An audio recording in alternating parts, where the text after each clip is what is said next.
W18 outside the King Power Stadium after Watford 0, Leicester City 2.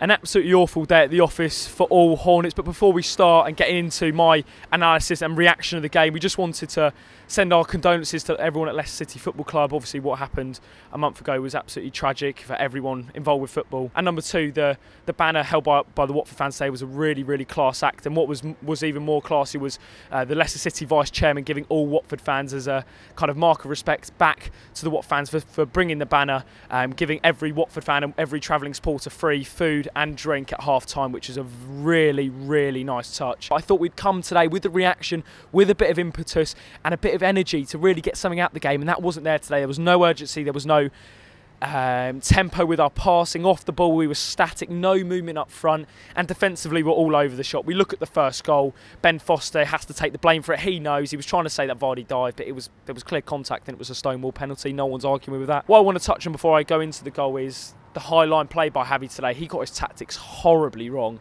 Really wrong. Against the likes of Jamie Vardy, James Maddison, the pace, Damari Gray, don't forget him. And we're playing on the halfway line. There's so much space in behind, and that's where the second goal came from. Maddison holding it up, Cathcart rolled far too easily. Albrighton on the right, slinged it in, and how that ended up in the back in there. It was good play for Maddison, but awful defending if you're from a Watford perspective. And then the second half came, and Javi made two bold changes on the 50th minute. He took off Deulofeu and Roberto Pereira and brought on Troy Deeney and Andre Graham. What frustrated me was the reaction shown by both players.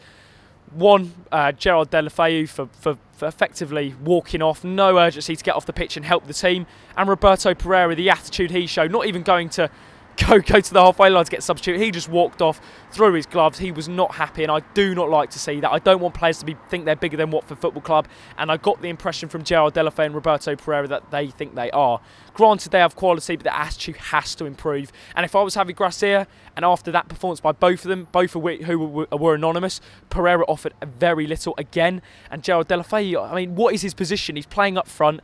Technically, well, Javi Gracia has put him up front. He's a right midfielder. He's not offering anything up front. I don't know what Javi has to do to now realise he's not a striker. He kept dropping deep, walked around sulking. I'm going to get angry if I keep going on Deulofeu. But both of them were really poor, and they need to buck up their ideas. Then obviously Andre Gray and Troy Deeney came on. 3 chances between the two of them. 2 really good ones for Andre Gray. Has to do better. Troy Deeney, the header he missed. But let's talk about positives. Etienne Capoue played really well. Let's forget about the red card. It was silly, it was stupid, and that is a big miss. But he played really well today. I thought Eye Success played really well too. But again, not good enough from a lot of players. I don't know why Will Hughes keeps playing on the right-hand side. Still baffles me. Again, as I said, Pereira, Deulofeu anonymous.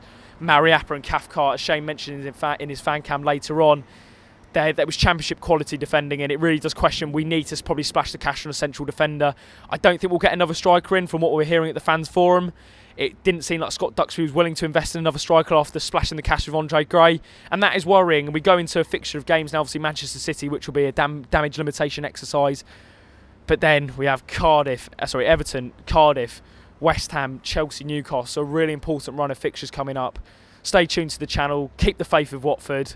As I said, massive appreciation to the Leicester City Vice Chairman for what he did at half-time, giving every Watford fan free food and drink as a recognition of the banner the 1881 brought, which I thought was a really classy touch. We'll see you in the next one, and we'll look ahead to Manchester City at Vicarage Road.